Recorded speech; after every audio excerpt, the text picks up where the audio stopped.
Hello. Welcome to the Learn American English channel, where you learn naturally so you can speak naturally. In this video, we are going to learn tips on how to speak in English. Are you excited? This should be fun. Good morning, everyone. Welcome back to our English learning session with our wonderful teacher, Professor Taylor. Thank you so much for having me, David. I'm thrilled to be here with all of you. We're delighted to have you here, Professor. So what fun topic do you have in store for us today? Well, David, today we're going to explore the exciting world of English slang. It's something that many learners find fascinating, and I'm excited to dive into it with all of you. Can you tell us more about slang words? Slang words and phrases are not only interesting but also very helpful. No matter how much you study English, you'll encounter new and unfamiliar slang along the way. That's why it's important to learn these expressions to truly understand and communicate in English. That's right. Slang is such a colorful part of the language that adds so much personality to conversations. Exactly, David. However, one of the challenges with traditional English courses is that they often overlook slang. Many slang words simply aren't included in textbooks. That's interesting. So, viewers, keep watching as the things Professor Taylor will discuss today can't be seen in any textbooks. It's only exclusive here in this interview. That's right. Take, for example, the word chick. Normally, it refers to a young woman, but in slang, it can mean something different. It's often used between friends, but it can also be used to refer to a woman you don't know well. It's important to know, though, that some people find this word offensive, so it's best to be cautious when using it. That's really interesting. It shows how language can be so versatile and nuanced. Exactly, David. Language is always evolving, and slang is a big part of that evolution. It's like a secret language that adds fun and energy to our conversations. Can you use it in a sentence? So we are also aware of the right way of using it, and to avoid offending someone. Of course, David, let's see. Here's one. Hey, did you see that chick over there? She's got some serious style. In this context, chick is used informally to refer to a young woman, but it's important to remember that some people may find it offensive, so it's best to be mindful of who you're talking to. I see. So it's all about context and being respectful of others. Thanks for the clarification, Professor Taylor. You're welcome, David. It's always important to consider how our words might impact those around us, especially when it comes to slang and informal language. Absolutely. Language is a powerful tool, and we should always strive to use it thoughtfully. Now let's explore more slang expressions together. You're absolutely right, David. Another widely used term is cringe. It's an adjective that's often used to describe something embarrassing or uncomfortable to experience. You might hear variations like cringeworthy or simply cringy, but most commonly it's just referred to as cringe. I think I've heard that term before. Can you give us some examples of when we might use it? Of course, David. Imagine seeing an old video of yourself dancing awkwardly at a school event. You might say, "Oh, watching that video is pure cringe," or perhaps you come across someone's outdated social media posts. You could say, "It's cringy to see those old posts still up." Essentially, it's about moments that make you feel embarrassed or uncomfortable. That makes sense. It's like a reaction to something awkward or cringeworthy. Exactly, David. It's a term that's become quite common, especially in internet culture. And being able to recognize and understand slang like cringe can help you navigate everyday conversations more confidently. Thanks for explaining, Professor Taylor. Now I feel like I have a better grasp of what cringe means and how to use it. You're absolutely right, David.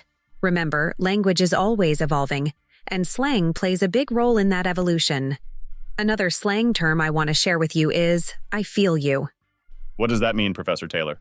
I feel you is a way of saying that you agree with, understand, or relate to what someone else is saying.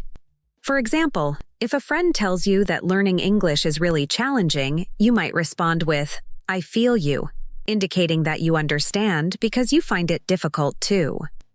Another example could be consoling someone who has lost a loved one. You might say, "I feel you," to express that you understand their grief and sympathize with them. I see. It's a way of showing empathy and understanding. Exactly, David. It's about acknowledging someone else's feelings or experiences and letting them know that you share those sentiments. It's always interesting to learn new slang expressions and how to use them in conversation. Exactly, David. Language is full of nuances like these, and mastering slang can really enhance your communication skills. Another interesting slang term is hit the road. Oh, I've heard that one before. What does it mean? It's like the song Hit the Road Jack by Ray Charles. Essentially, it means to leave a place or to start a journey. For instance, you might say, "I'd love to stay longer, but it's time for me to hit the road," indicating that it's time for you to leave.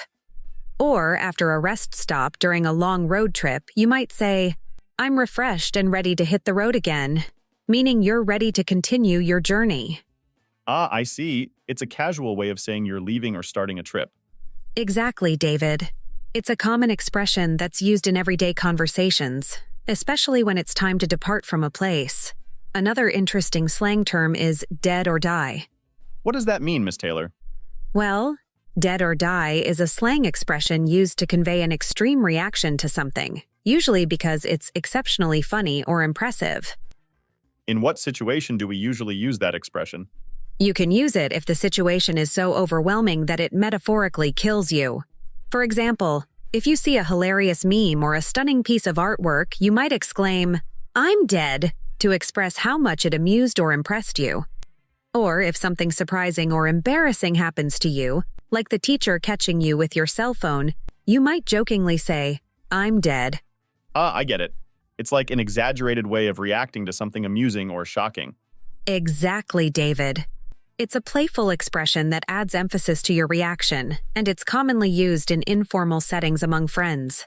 Another slang is dude. You've probably heard this before, right? Yes, it's quite common, but how do we use it correctly? Dude is typically used in casual conversations, often among friends or in informal settings. It's a term that originated from surfers, skaters, or even hippies, and it's become widely adopted in everyday language. For example, you might say, "Dude, you should have seen the look on your face when we surprised you."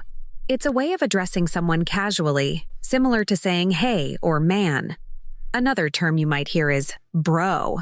For instance, "Bro, you wouldn't believe what just happened to me." Ah, I see. So it's like a friendly way of addressing someone, especially in relaxed situations. Exactly, David. It's a laid-back term that's often used to express camaraderie or familiarity with someone. Another slang term to note is dunno. It's a contraction commonly used among young people. What does it mean exactly?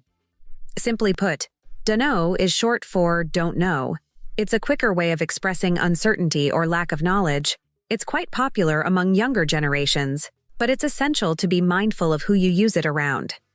If you're speaking to someone in a position of authority or someone older than you, it might come across as disrespectful.